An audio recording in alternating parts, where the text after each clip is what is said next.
Hello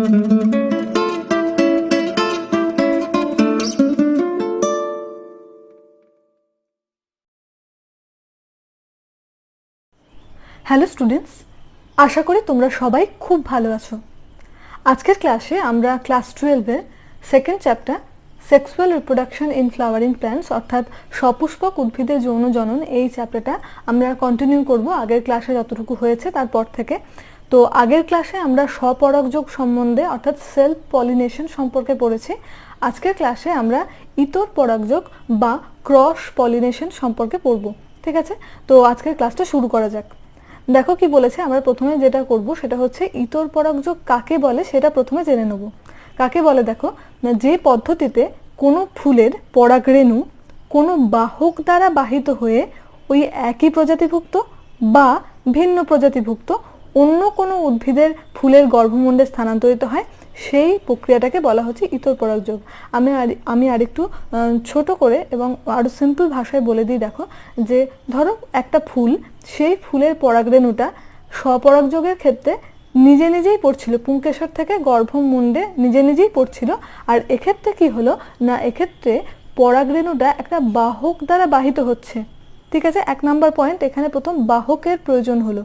ঠিক আছে, এবং ওই একই প্রজাতিভুক্ত বা ভিন্ন কোনো প্রজাতিভুক্ত অন্য উদ্ভিদের ফুলের গর্ভমুণ্ডে যখন স্থানান্তরিত হচ্ছে, সেই প্রসেসটাকে বলা হচ্ছে ক্রস পলিনেশন বা ইতর পরাগযোগ। কোথায় দেখতে পাওয়া যায় সেই উদাহরণগুলো আমরা দেখি। দেখো বলে এটা কোথায় দেখতে পাওয়া যায় না, ভুট্টা, পেঁপে এরকম অন্যান্য আরও নানা ধরনের গাছে দেখতে পাওয়া যায়। আমি এখানে দুটো উদাহরণ শুধু দিয়েছি। তাহলে ইতর পরাগযোগ কাকে বলে সেটা আমরা জানলাম। এবার দেখো এই ইতর পরাগযোগ বা ক্রস পলিনেশনের আরেকটা নাম হচ্ছে অ্যালোগ্যামি। ওকে, এই নামটা আমাদের মনে রাখতে হবে, এটার নাম হচ্ছে অ্যালোগ্যামি। ইতর পরাগযোগের আরেকটা নাম হচ্ছে অ্যালোগ্যামি। এরপর দেখো, যে ইতর পরাগযোগে কেবলমাত্র একই প্রজাতির দুটো উদ্ভিদের মধ্যে সম্পন্ন হচ্ছে তখন তাকে বলে জেনোগ্যামি। এখানে বললাম যে একই প্রজাতিভুক্ত বা ভিন্ন প্রজাতিভুক্ত অন্য উদ্ভিদের ফুলের গর্ভমুণ্ডে যখন পরাগরেণুটা স্থানান্তরিত হয় সেই প্রসেসটাকে বলেছিলাম ইতর পরাগযোগ। আর এখানে বললো একই প্রজাতির দুটো উদ্ভিদের মধ্যে যখন হচ্ছে তখন সেই প্রসেসটাকে বলা হচ্ছে জেনোগ্যামি। ওকে, তাহলে ইতর পরাগযোগ বা ক্রস পলিনেশন, এখানে অ্যালোগ্যামি, এখানে জেনোগ্যামি। এখান থেকে কিন্তু খুব শর্ট কোয়েশ্চেন আসে এবং এগুলো খুব মনে রাখতে অসুবিধা হয়, কোনটা অ্যালোগ্যামি, কোনটা জেনোগ্যামি, কোনটা ক্রস পলিনেশন বা সেলফ পলিনেশনের ভাগ আছে, অটোগ্যামি আছে, তোমার গেইটোনোগ্যামি। তো এইগুলো কিন্তু অনেকগুলো ব্যাপার আছে, এগুলো ঠিকঠাকভাবে বুঝলে কিন্তু তখন মনে থেকে যায়, তখন কিন্তু আর মুখস্থ করতে হয় না। এখান থেকে আমি শর্ট কোয়েশ্চেনগুলো যখন করাবো তখন তোমরা দেখবে যে আরও তোমাদের মনে রাখতে সুবিধা হচ্ছে, বা এখানটা ভালো করে পড়ে নিলে তখন কিন্তু নানা ধরনের এমসিকিউ এখান থেকে যাই আসুক সেগুলো তোমরা করে নিতে পারবে। স্বপরাগযোগ পড়ার সময় আমরা স্বপরাগযোগ কাকে বলে পড়েছিলাম, তার বৈশিষ্ট্য পড়েছিলাম। এখানে আমরা ইতর পরাগযোগ কাকে বলে দেখলাম। এবার ইতর পরাগযোগের কি কি বৈশিষ্ট্য সেটা আমরা একটু দেখে নিই।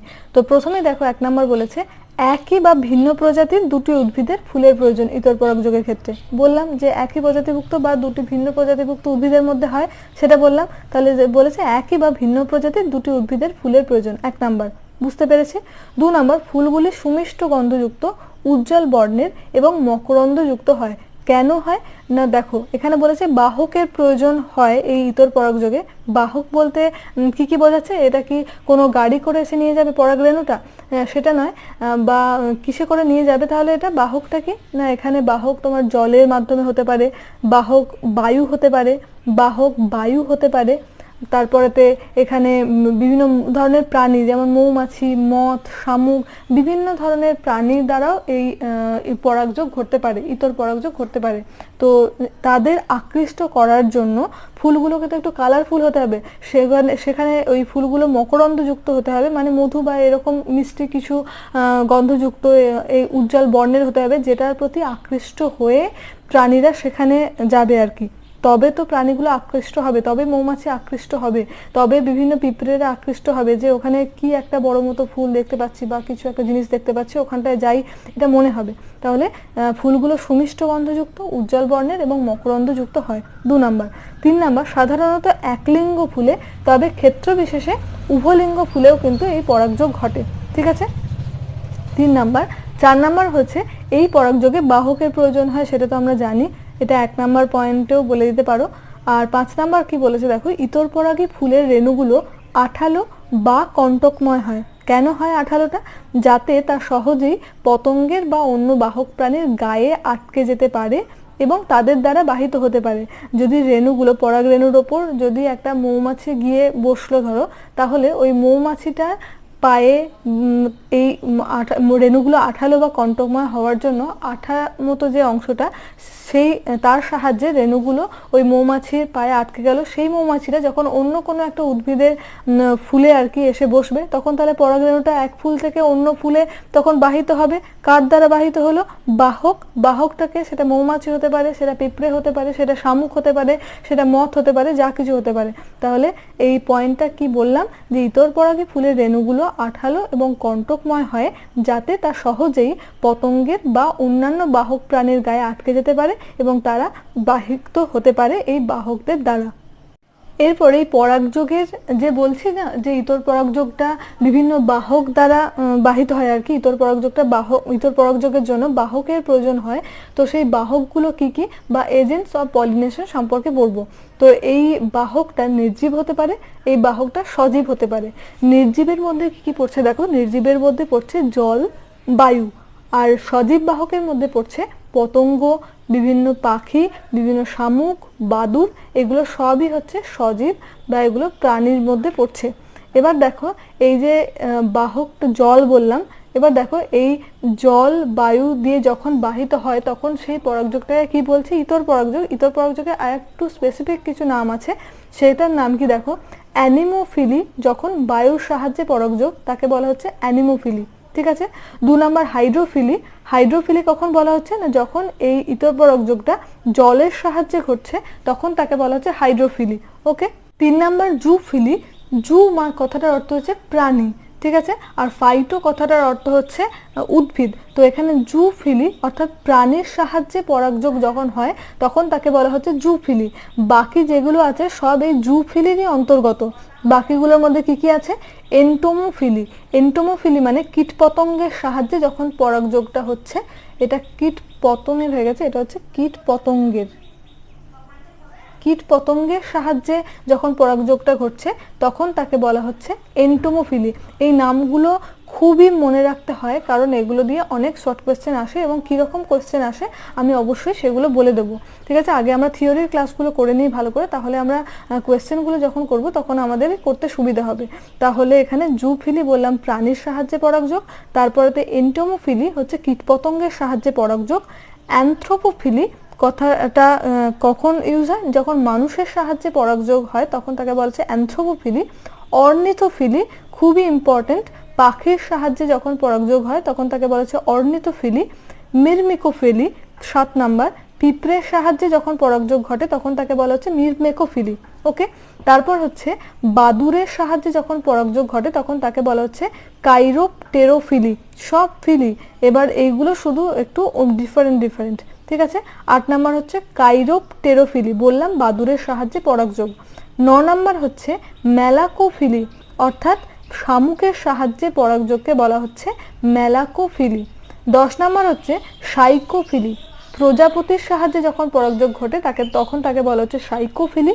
এবং মথের সাহায্যে যখন পরাগযোগ ঘটে তখন তাকে বলা হচ্ছে ফ্যালেনোফিলি। কি বলে? ফ্যালেনোফিলি। বারবার বলছি এই টার্মগুলো কিন্তু একটু ভালো করে পড়বে, দরকার হলে একটু লিখে লিখে পড়বে, যাতে এগুলো এমসিকিউ করার সময় যাতে করে কোনো অসুবিধা না হয়। ওকে। 12 নাম্বার হচ্ছে হাইমেনোপটেরোফিলি। কাকে বলা হচ্ছে হাইমেনোপটেরোফিলি? না, মৌমাছির সাহায্যে যখন পরাগযোগ ঘটবে তখন তাকে সেই পরাগযোগকে বলা হচ্ছে হাইমেনোপটেরোফিলি।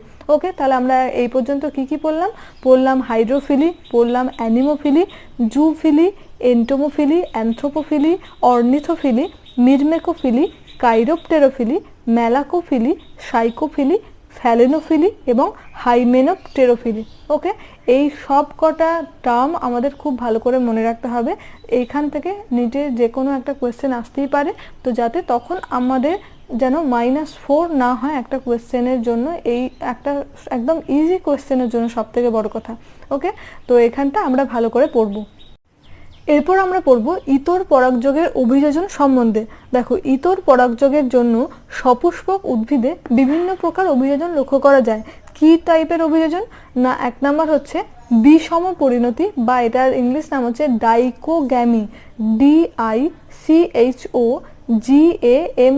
ঠিক আছে। ডাইকোগ্যামি বা বিষম পরিণতি কাকে বলে না, পুংকেশর এবং গর্ভপত্র। পুংকেশর মানে কি বলেছিলাম, পুংকেশর চক্রের এক একটা পার্টকে বলা হচ্ছে পুংকেশর, এবং গর্ভপত্র বা কার্পেল কাকে বলা হচ্ছে, সমস্ত গর্ভকেশর চক্রটার একটা একটা পার্টকে বলা হচ্ছে গর্ভপত্র, ঠিক আছে। তাহলে পুংকেশর এবং গর্ভপত্র ভিন্ন ভিন্ন সময়ে যখন পরিণতি লাভ করে বলে তাই সেই ফুল উভলিঙ্গ হওয়া সত্ত্বেও স্বপরাগযোগের পরিবর্তে ইতর পরাগযোগ ঘটে, বিষম পরিণতি, ঠিক আছে। একই সময়ে পরিণতি লাভ করছে না, ভিন্ন ভিন্ন সময়ে পরিণতি লাভ করছে, তাই এটাকে বলা হচ্ছে বিষম পরিণতি, ঠিক আছে। এই জন্য বলেছে দেখো এইরূপ পরিণতিকে বলা হচ্ছে বিষম পরিণতি।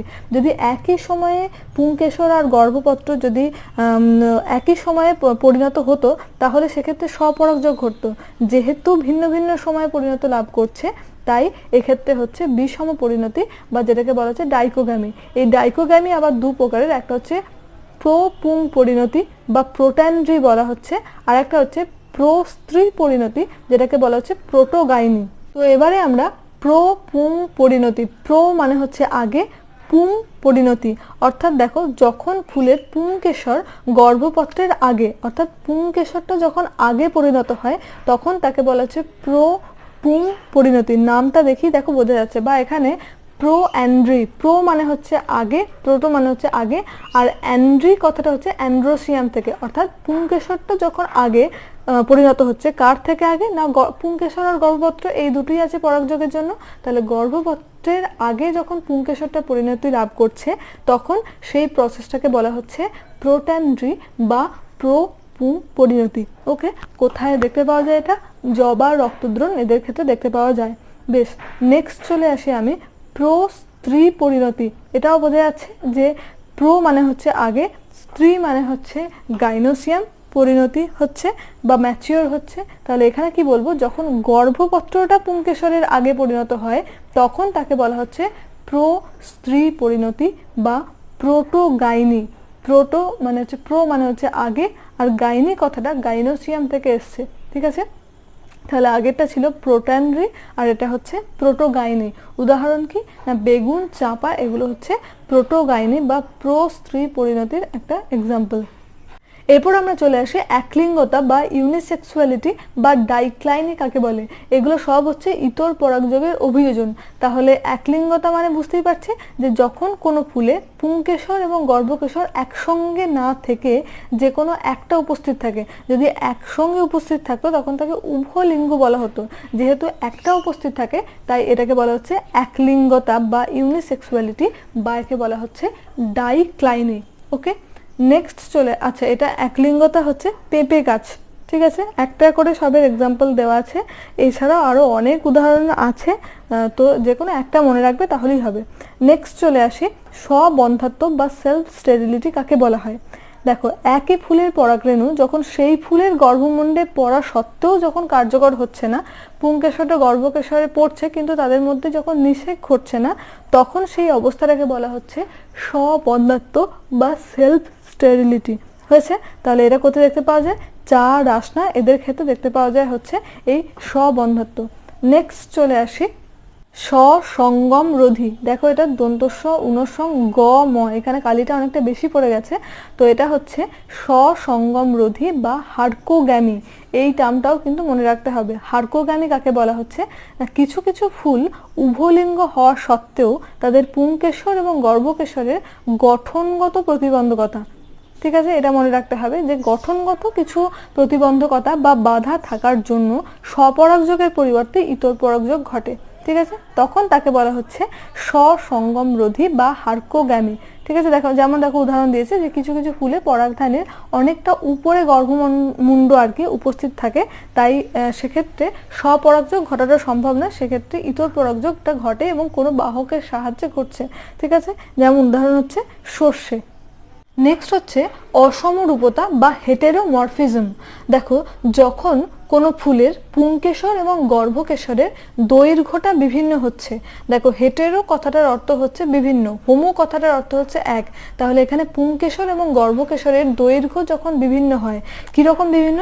যেমন বলেছে দেখো, অর্থাৎ গর্ভদণ্ডটা ছোট এবং পুংকেশরটা লম্বা, বা এটা ঠিক বিপরীতটা। দেখো গর্ভদণ্ড লম্বা এবং পুংকেশর যখন ছোট হয় তখন ফুলের ওই প্রকার গঠন বিন্যাসকে বলা হচ্ছে অসমরূপতা বা হেটেরোমরফিজম।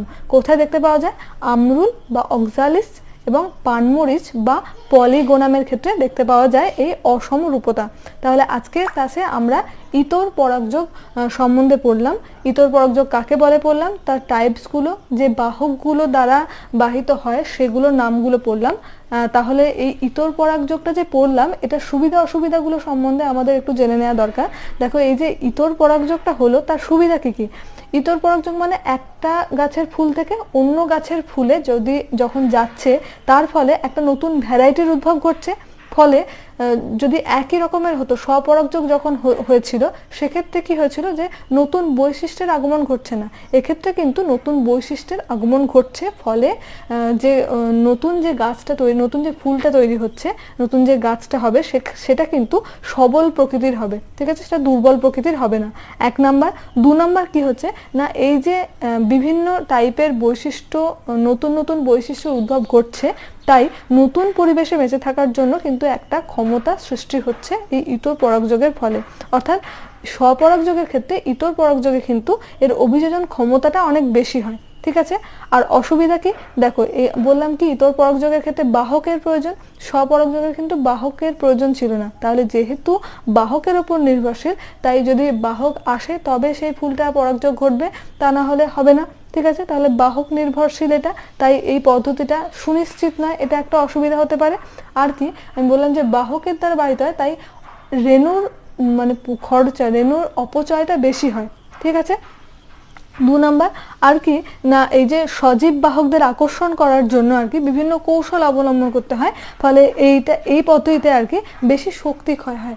তো স্বপরাগযোগ আর ইতর পরাগযোগের মধ্যে মেন কোথায় ডিফারেন্স? স্বপরাগযোগটা নিজে নিজে হচ্ছে, ইতর পরাগযোগটা কিন্তু বাহকের দ্বারা ঘটছে, ঠিক আছে? তো আর স্বপরাগযোগে কিন্তু বিভিন্ন নতুন বৈশিষ্ট্যের আগমন ঘটছে না, ইতর পরাগযোগে কিন্তু সেই নতুন বৈশিষ্ট্যের আগমনটা ঘটছে, ঠিক আছে? আর ইতর পরাগযোগে নতুন পরিবেশে বেঁচে থাকার জন্য একটা ক্ষমতা সৃষ্টি হয়, স্বপরাগযোগের ক্ষেত্রে কিন্তু সেটা হয় না, ঠিক আছে? তাহলে আগের ক্লাসে আমরা স্বপরাগযোগ সম্বন্ধে অর্থাৎ সেলফ পলিনেশন সম্পর্কে পড়েছি। আজকের ক্লাসে আমরা ইতর পরাগযোগ বা ক্রস পলিনেশন সম্পর্কে পড়লাম, এর টাইপসগুলো পড়লাম, এর এজেন্টসগুলো সম্পর্কে পড়লাম, এবং ইতর পরাগযোগে যে অভিযোজনগুলো আছে সেগুলো পড়লাম, কীরকম কীরকম অবস্থা বা কন্ডিশন হয়, ঠিক আছে? তাহলে আজকের ক্লাসের মধ্যে যদি কিছু তোমাদের বুঝতে অসুবিধা হয়, তাহলে তো তোমরা অবশ্যই আমাকে কমেন্ট করে জানাবে। এবং হ্যাঁ, যদি তোমাদের ভালো লেগে থাকে তাহলে সেটাও তোমরা কমেন্টের মাধ্যমে জানাতে পারো, ঠিক আছে? আর তোমাদের যদি এই বায়োলজি স্টাডিমেটের ক্লাসগুলো ভালো লেগে থাকে, তাহলে তোমরা অবশ্যই তোমাদের বন্ধু বান্ধবদের সঙ্গে যতটা পারো ক্লাসগুলো শেয়ার করার চেষ্টা করো, ঠিক আছে? ওকে, দেখা হবে পরের ক্লাসে নতুন কোনো টপিক নিয়ে। ততদিন তোমরা সবাই খুব ভালো থেকো।